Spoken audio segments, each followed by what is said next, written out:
hiyo chakula huwezi ukakipata. Kwa vitu vyote, kwa mifugo tunaofunga, nyama tunazozikula, hatuwezi tukapata nguvu kama hizo. Lakini chakula cha roho ndiyo tumekileta siku ya leo. Jioni ya leo ningependa ujiandae.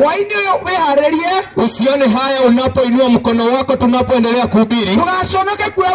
Usikuwe na uoga, kwa sababu Mungu huenda akawa ako na mpango siku ya leo, jioni ya leo, ya kwamba wewe ndiye ametumana ili neno hili ikakufikia. Unapokula chakula cha roho, kuna mabadiliko unapata, na hiyo ndiye chakula ambayo tumekileta jioni ya leo. Bwana asifiwe. Haleluya. Jioni ya leo tuko na furaha nyingi sana kwa wale ambao wametega masikio yao kwa ajili ya kutusikiza. Sio wengi wanaweza fanya kama nyinyi, lakini wewe umechukua muda wako ukiwa kazini kwako, usikize kwa makini. Neno la Mungu linapokuja isipite bure, kwa sababu Mungu ametutuma akiwa na nia kubwa. Wako wewe ambaye umekaa chini hapo, wewe unaofanya biashara saa hizi, Mungu ametutuma kwa ajili yako. Ndiyo maana amekukubalia upatikane wakati kama huu, ili neno la Mungu likikuja ukaweze kuipokea. Kwa hivyo ukawe tayari, kwa sababu neno la Bwana limekuja wakati ambao unaofaa. Haleluya. Tukaweze kuamini na tuombe. Bwana mkuu wa nchi na mbingu na dunia, tumekuja mbele zako jioni ya leo Bwana. Ulitutuma mahali hapa Jehova Bwana. Hatujakuja tu kwa kujileta, ila ni wewe Bwana umetutuma.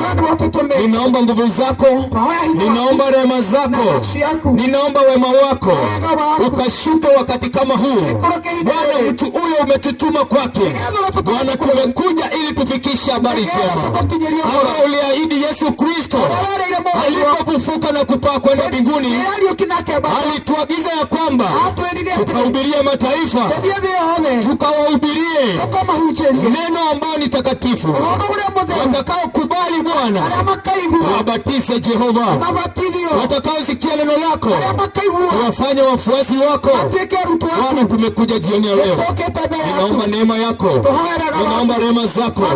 Hizi zote tuliokuja mahali hapa Bwana ni kwa ajili tu ya kueneza injili, ni kwa ajili ya mapenzi yako yatimie Bwana. Wacha ukaonekane ila sisi tusionekane. Jioni ya leo tunahitaji nguvu zako, tunahitaji rehema zako.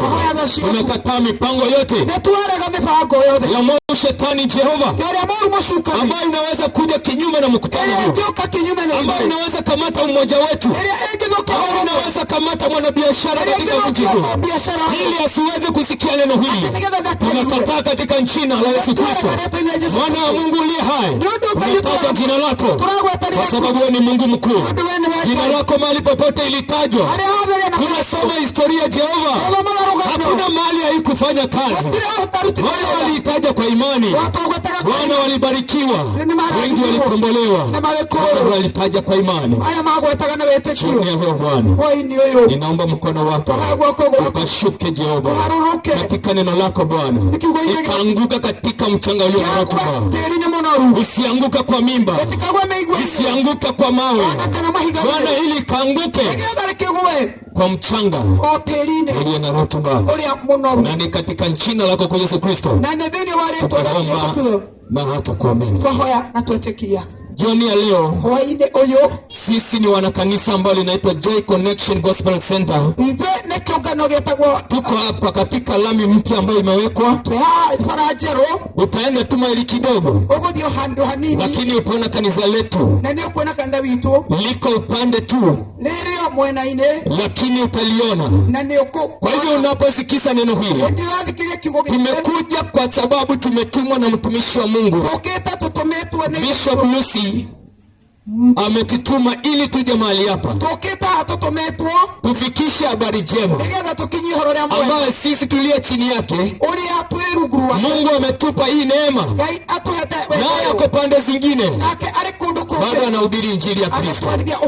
Huo ndio mwite tumeitiwa, ili sisi tuliyoshukiwa na mwangaza tukaweze kuleta huo mwangaza kwako, na huo mwangaza